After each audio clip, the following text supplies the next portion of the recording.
penilaian kebutuhan secara cepat.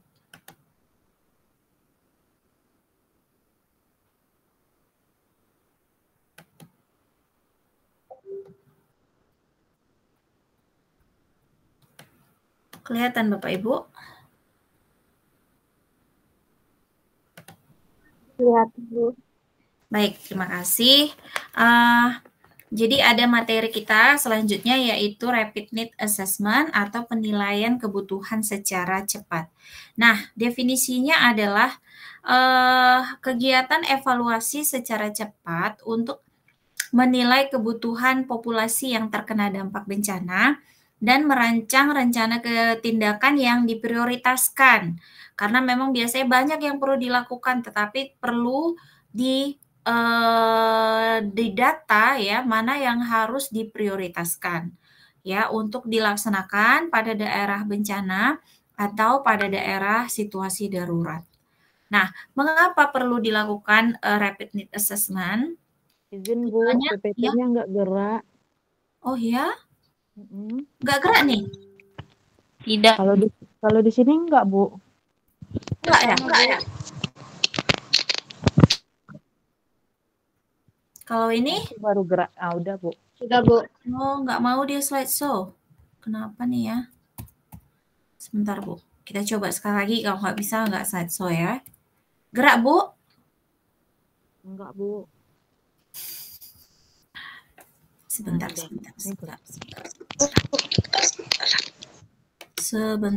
Kita coba.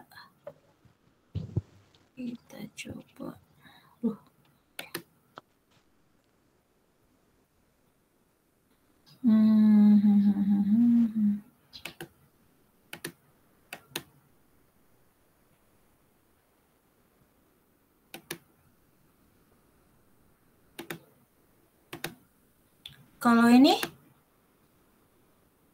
kelihatan? Kelihatan, Bu. Bisa? Nampak? Nampak. Bergerak, Bu? Bergerak, Bu. Oke, maaf ya Bapak Ibu. Nah, tadi mengapa perlu dilakukan rapid need assessment? Tujuannya adalah untuk menilai kebutuhan populasi yang terkena dampak dan merancang rencana tindakan yang diprioritaskan berdasarkan kebutuhan untuk respon yang efektif.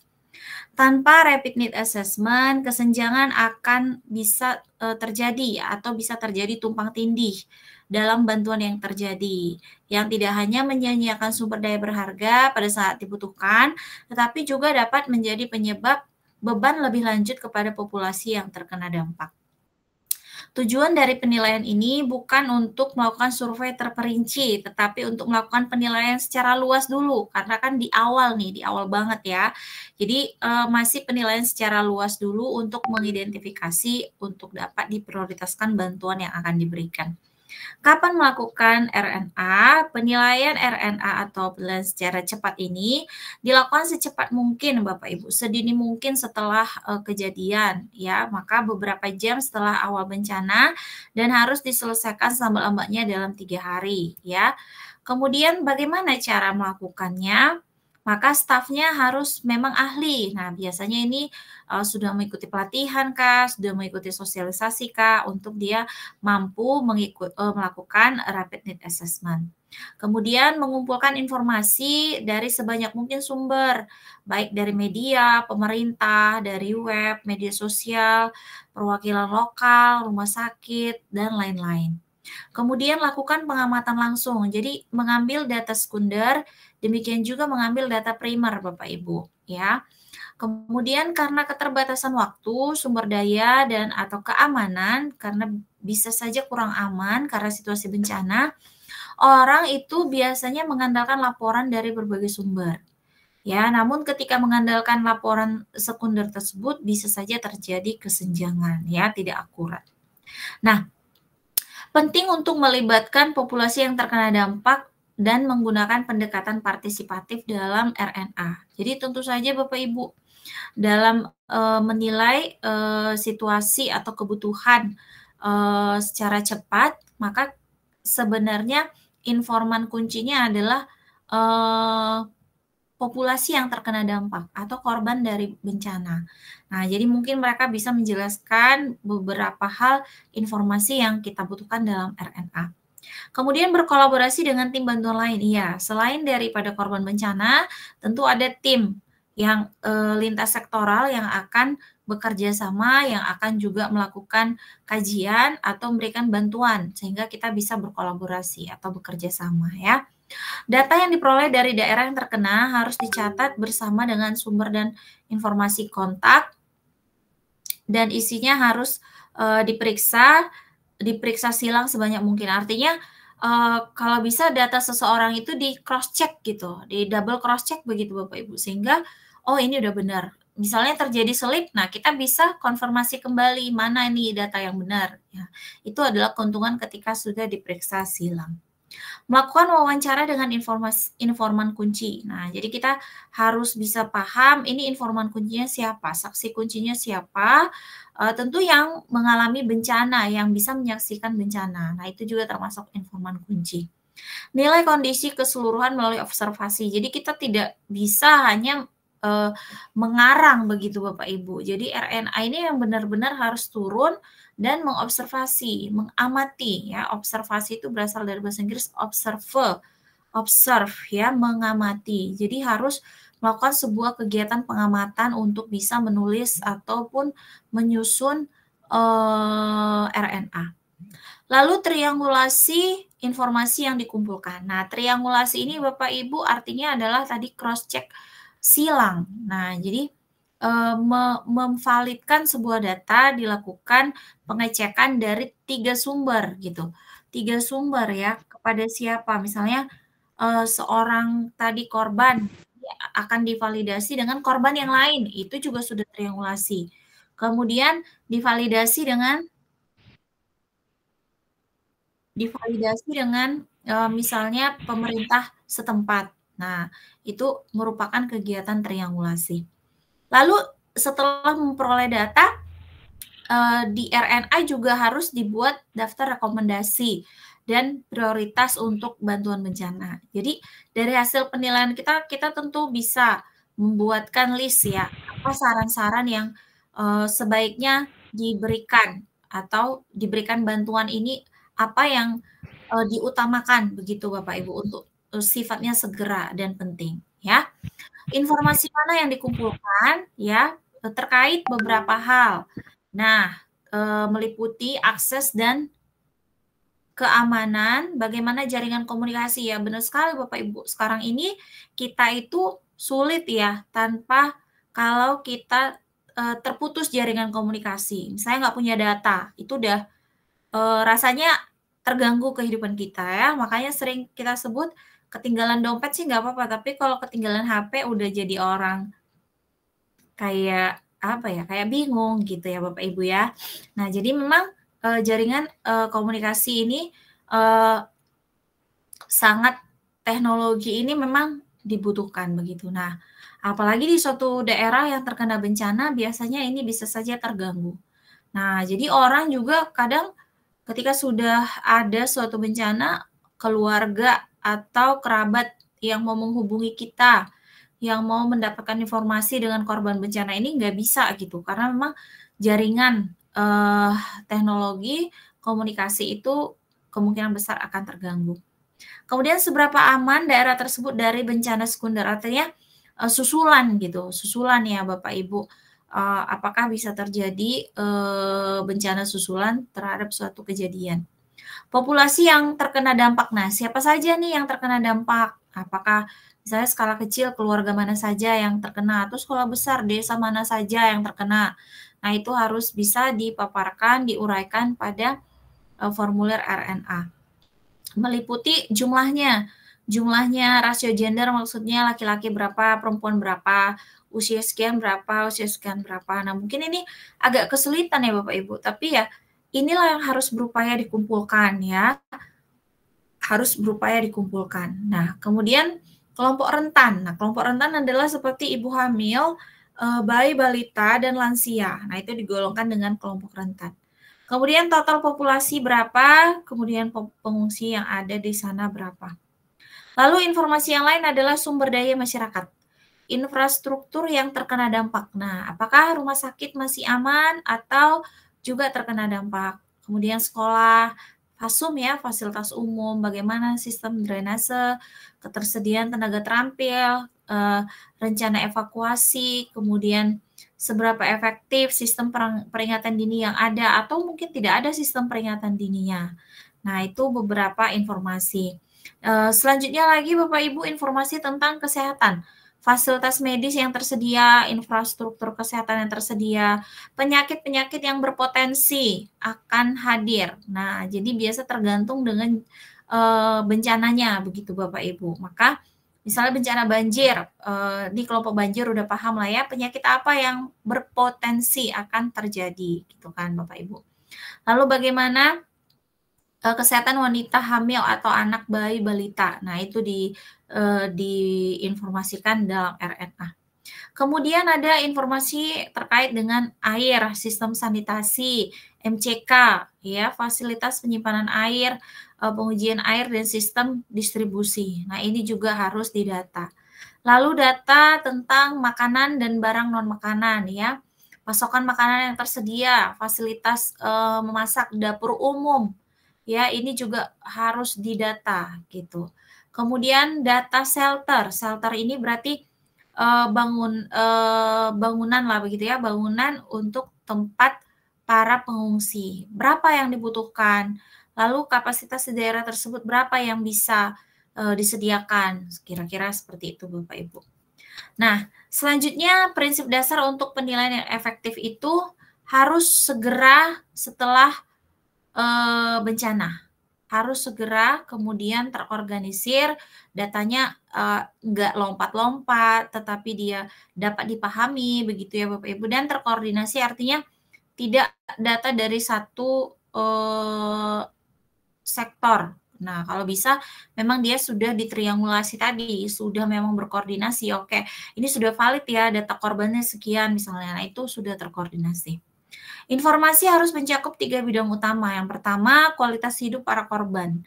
Menentukan wilayah geografis yang terkena dampak, populasinya siapa aja, area akses, bagaimana mode transportasi, masih bisa nggak dijangkau ini lokasi, ya kan? Atau udah terputus, udah jalan terputus misalnya, ya kan?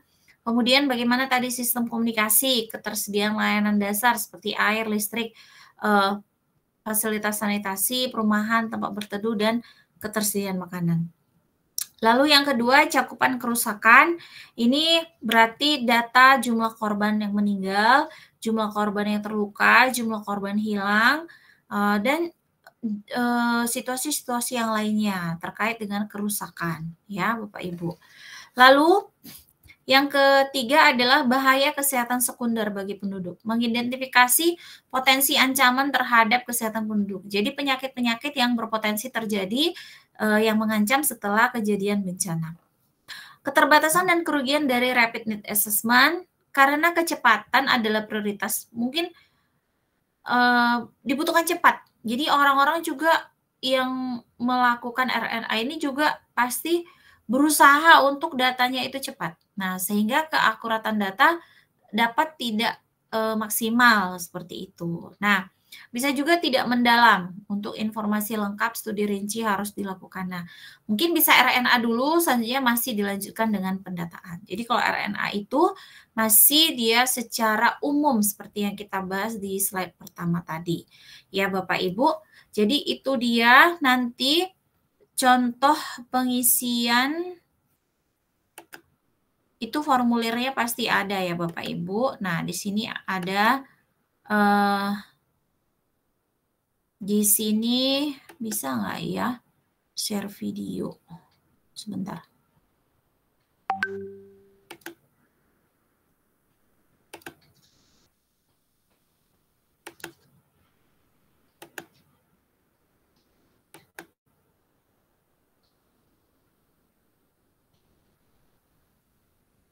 Kelihatan Bapak Ibu?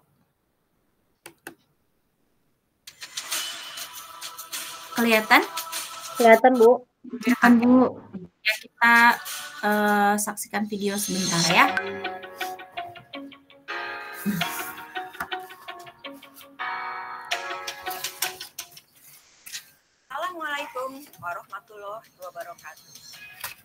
Salam sehat. Pada seri ini akan dijelaskan bagaimana cara mengisi data Rapid Health Assessment atau yang kita biasa singkat RHA pada saat bencana. Untuk mengisi data RHA dapat dilakukan dengan mengisi formulir pelaporan penilaian cepat kejadian krisis kesehatan. Untuk mengisi formulir tersebut dapat dilihat sebagai berikut. Pelaporan penilaian kebutuhan cepat kejadian krisis kesehatan Kabupaten Lebak. Data prabencana. Dalam data prabencana, kita akan mengisi mengenai 1. Luas wilayah dan jumlah penduduk.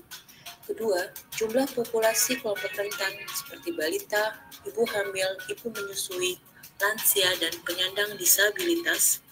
3. Nama dan jumlah fasilitas kesehatan seperti rumah sakit, puskesmas perawatan, puskesmas non-perawatan, dan klinik swasta.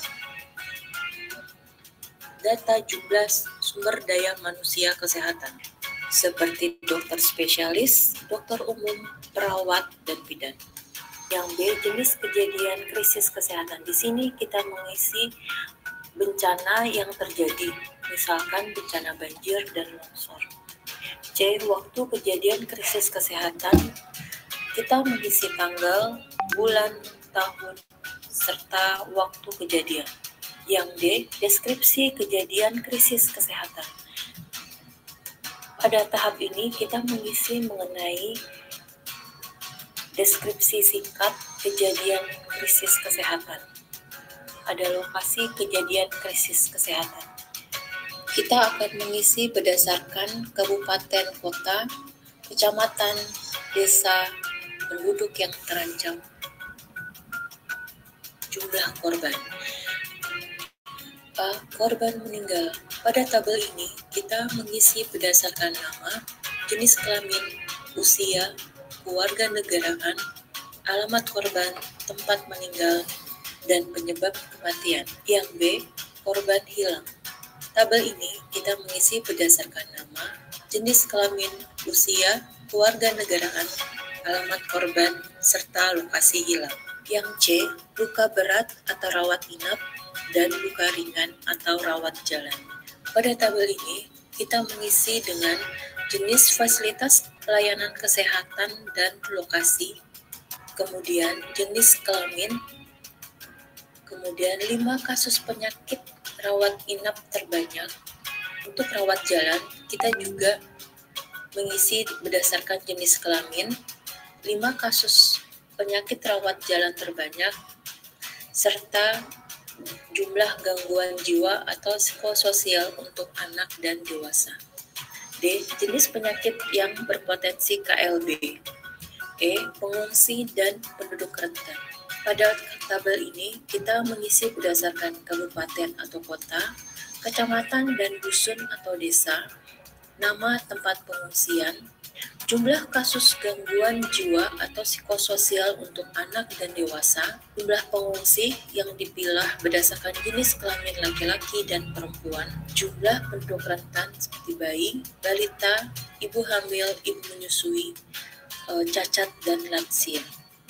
G. Fasilitas kesehatan yang rusak. Menjelaskan mengenai fasilitas kesehatan yang rusak seperti rumah sakit, puskesmas, pusko, gudang farmasi, polindes, dinas kesehatan, rumah dinas, dan sebagainya. Kondisi fasilitas kesehatan, apakah rusak berat, rusak sedang, atau rusak ringan, serta fungsi pelayanan kesehatan masih berfungsi atau tidak berfungsi. H. Fasilitas umum. Menjelaskan mengenai akses ke lokasi, apakah mudah dijangkau, jalur komunikasi, apakah masih dapat digunakan, keadaan jaringan listrik, serta penyediaan air bersih. I. Kondisi sanitasi dan kesehatan lingkungan di lokasi penampungan pengungsi. Pada tabel ini menjelaskan bagaimana jenis bangunan penampungan, kapasitas penampungan, kapasitas air bersih, kondisi jamban darurat, kondisi tempat pembuangan sampah, kondisi sarana SPAL, dan kondisi penerangan. D. Ketersediaan sumber daya. Menjelaskan mengenai ketersediaan sumber daya di Dinas Kesehatan. Antara lain, mengenai perbekalan kesehatan, seperti ketersediaan obat dan bahan habis pakai, alat kesehatan, bahan sanitasi, dan persalinan kit. Selain itu, menjelaskan sarana pendukung pelayanan kesehatan, seperti transportasi operasional pelayanan kesehatan, alat komunikasi, dan sarana listrik. Pada tahap ini, kita juga menjelaskan mengenai ketersediaan sumber daya di rumah sakit atau puskesmas, seperti perbekalan kesehatan, termasuk obat dan bahan habis pakai, alat kesehatan, bahan sanitasi, persalinan kit, air, dan tempat tidur. Selain itu, kita juga membuat kebutuhan tenaga kesehatan berisi nama fasilitas pelayanan kesehatan seperti rumah sakit, puskesmas, pustu, dan polindes, jenis dan jumlah tenaga kesehatan yang tersedia, serta jenis dan jumlah tenaga kesehatan yang dibutuhkan. Pada tahap ini, kita juga membuat pelaporan mengenai sarana pendukung pelayanan kesehatan, seperti transportasi, operasional pelayanan kesehatan, alat komunikasi, dan sarana listrik untuk pelayanan kesehatan. K. Upaya penanggulangan yang telah dilakukan. Meliputi 1. Pelayanan kesehatan di pengungsian, 2. Evakuasi korban meninggal, 3. Pelayanan pasien rujukan. L. Bantuan yang diperlukan. Disampaikan juga bantuan apa yang diperlukan seperti bantuan logistik atau bantuan tenaga khusus dokter atau bantuan tambahan obat-obatan serta pelayanan kesehatan. M. Rekomendasi. Rekomendasi dibutuhkan untuk pengambilan kebijakan. Form ini ditandatangani ketua tim yang melaporkan dan mengetahui kepala dinas kesehatan setempat. Demikian tutorial pengisian data RHA di lokasi bencana. Assalamualaikum warahmatullahi wabarakatuh. Salam sehat.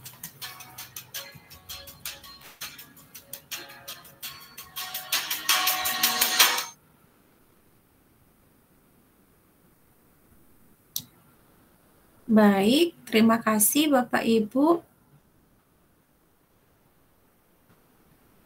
Ya, jadi itu dia Bapak Ibu ya, Rapid Health Assessment sama saja sebenarnya dengan Rapid Need Assessment ya, artinya penilaian kesehatan secara cepat, artinya juga akan melihat apa yang dibutuhkan. Jadi sama aja, itu kayak penamaannya saja yang berbeda. Itu kegiatannya itu sama ya Bapak Ibu. Jadi tadi secara narasi sudah saya sampaikan, kemudian secara video juga sudah ditampilkan. Secara umum itulah dia Bapak Ibu ya, apa yang perlu dilihat pada saat bencana untuk pelaporan yang cepat. Nah, meliputi data-data apa saja itu tadi sudah tersedia. Nah, kira-kira bagaimana Bapak Ibu? Ada yang mau didiskusikan? Dipersilakan. Silakan Bapak Ibu. Ini kok pada off cam semua ya? Boleh nggak kalau on cam?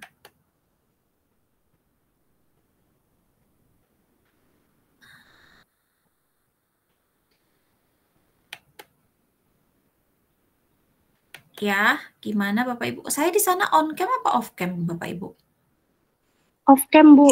Off cam, Bu. Kok bisa ya? Oh, ada apa laptop saya hari ini? Padahal di sini saya on loh. Jaringan mungkin, Bu. Oh iya, baru kali ini sih begini, sebentar ya.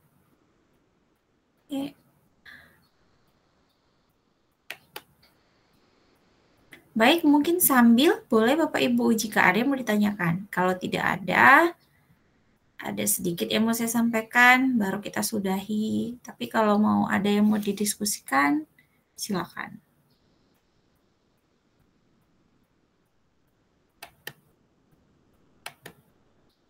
Gimana Bapak Ibu? Atau ada yang pernah menjadi tim RHA? Tidak? Tidak, Belum, Bu. Tidak, Bu. Ya. Nggak ada, Bu. Ada, Bu? Ada, Bu? Nggak ada, Bu. Oh, nggak ada. Oke, nggak ada. Oke. Baik, sepertinya tidak ada yang mau didiskusikan ya. Jadi memang cukup sederhana aja bahwa pada saat terjadi bencana, hal yang dilakukan secara cepat itu adalah rapid health assessment. Nah, apa saja muatannya itu tadi yang dilakukan ya. Sebentar saya keluar sebentar.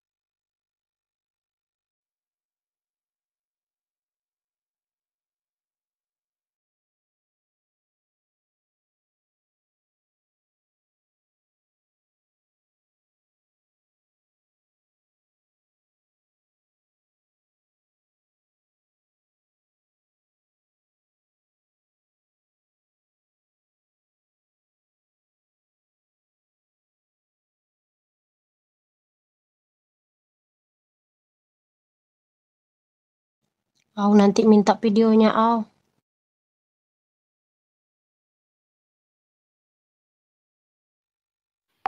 Video, Kak. Ya, video yang udah keluar ya? Iya, yang ibu itu kan tadi, yang ibunya tampilkan tadi. Ibunya keluar sebentar kayaknya tuh. Oh, cuma sebentar ya? Ya, sama bujang udah nangis-nangis nih. Kita pelukan hamil. Pada pegang anak. Iya, ayo, Kak. Anak kami main kucing dia di luar. Oh, yang Iya, Kak. materi hari ini share ulang ya, apa aja yang Iya. dikasihnya. Iya, Kak. Nanti Audrey share ulang aja semuanya. Ibunya udah masuk, Iya. Kasih. Oke, Bapak Ibu, ini udah entah kenapa tadi ya Bapak Ibu, padahal saya nggak centang yang videonya ini off. Baik, mungkin jaringan lah Bapak Ibu. Wah, ada sekecil nih. Halo. Ya. Udah megang anak, Bu. Sorry, Bu. Gimana, Bu? Suara saya kecil lagi? Udah Enggak. pada megang anak semua, Ibu. Udah pada apa, Bu? Megang Pegang anak. anak semua. Megang anak apa megang suami? Sama ibu sini. Hah? Pak yang pegang Ini apa istri. sih? Iya, Bu. Boleh sini. Jadi ya, di sampingnya ya Pak ya. Oke. Baik, Bapak Ibu. Ya, makanya saya sebut dari awal ini. Tentu saya bedakan ya kelas yang PL dengan yang reguler. Jadi semoga Bapak Ibu juga berkenan ya kalau kita mau serius 100% juga boleh sih ya. Nah, ini kenapa lagi? Kayaknya video saya berhenti ya Bapak Ibu. Iya, Bu. Mati lagi. See what happened ini? Aduh, ada apa nih? Suruh ganti laptop kali ini ya Bapak Ibu ya. Iya, Bu. Iya tuh, Bu.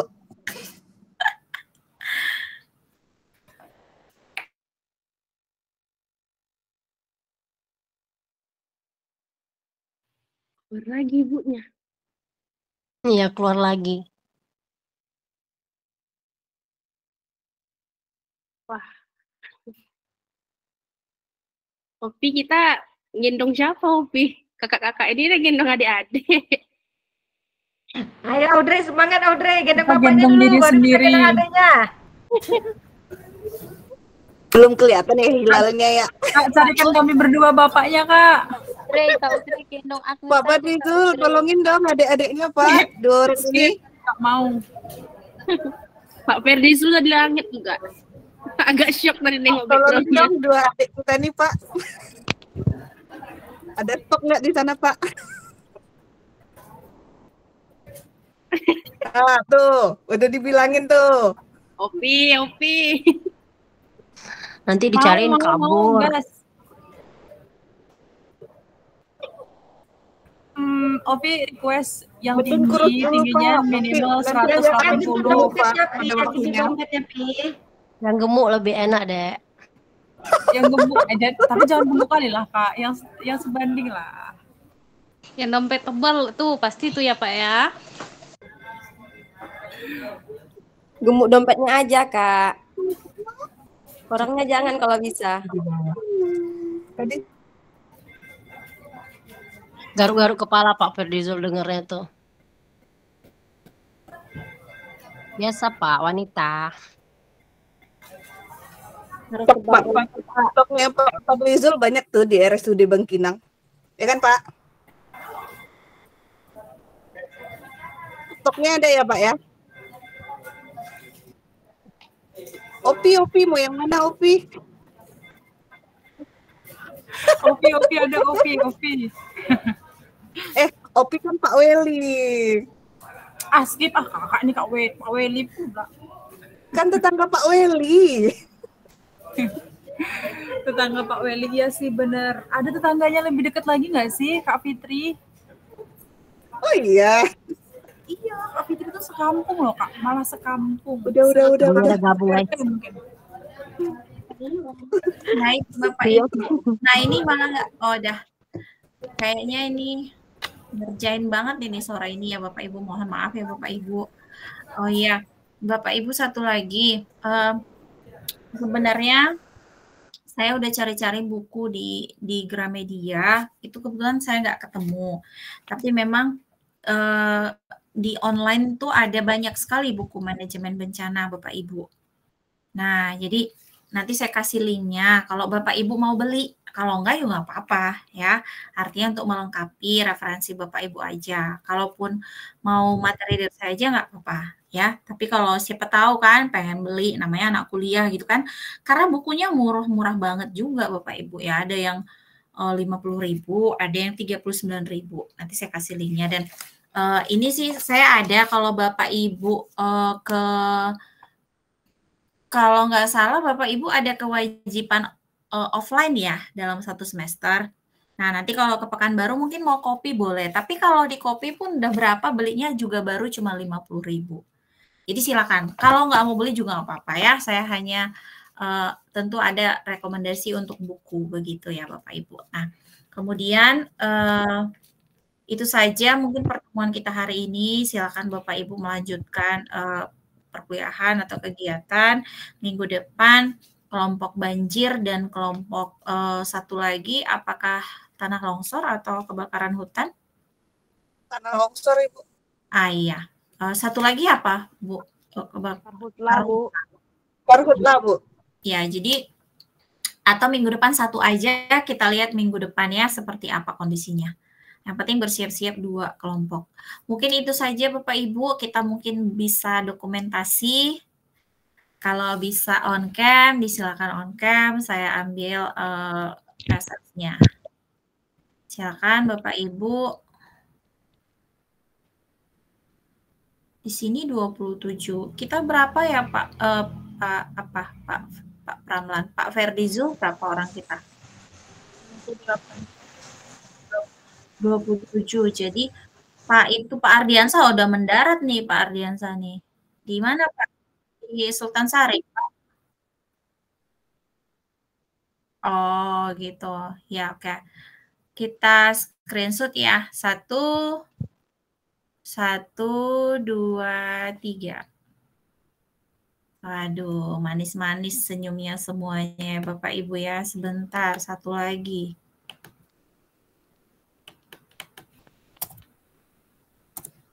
Oke, 1, 2, 3.